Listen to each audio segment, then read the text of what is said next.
rounds now. It is Skin Cancer Awareness Month. This is America's most common cancer and also the most preventable one. Here to help us recognize some of the warning signs is physician's assistant Katie Mitchell with Christie Clinic's Department of Dermatology. How you doing, Katie?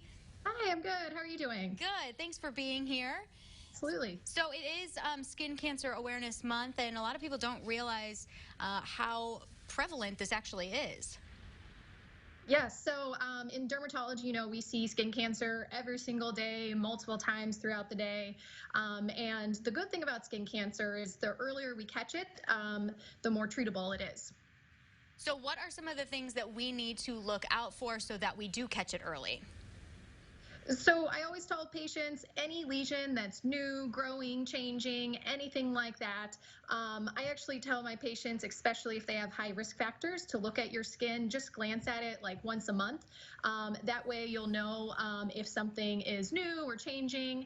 And it's very easy just to do a quick spot check if that is the case, if a patient does notice something on themselves. And you guys actually have a really good way to remember this, the first 5 letters of the alphabet, correct? Yeah. So in terms of melanoma, we call it the ABCDEs of melanoma. So A, it refers to asymmetry. It's a reassuring sign if a lesion is nice and round.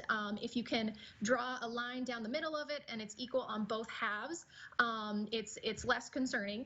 B is for border.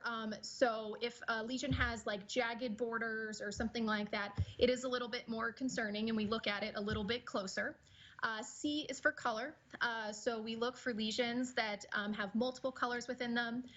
Any lesion that is black in color definitely needs to be looked at, but melanomas can actually be any color. So there's some melanomas that even have no pigment to them at all. So anything with multiple colors in it needs to be looked at as well.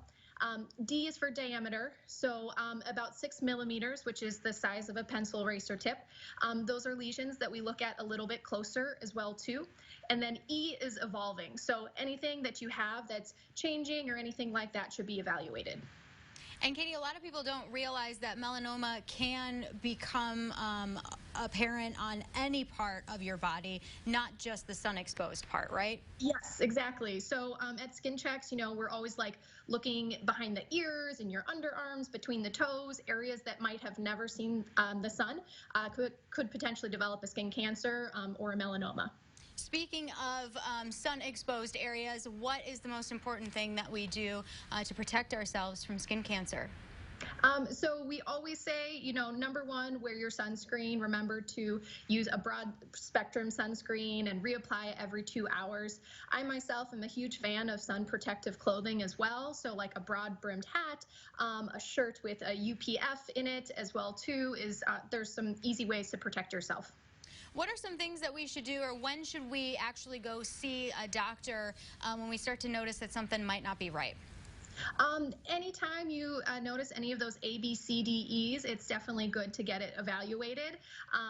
If you have certain risk factors as well too, you have a job with high sun exposure or on any medications that lower your immune system, it's always important to get like a baseline skin check.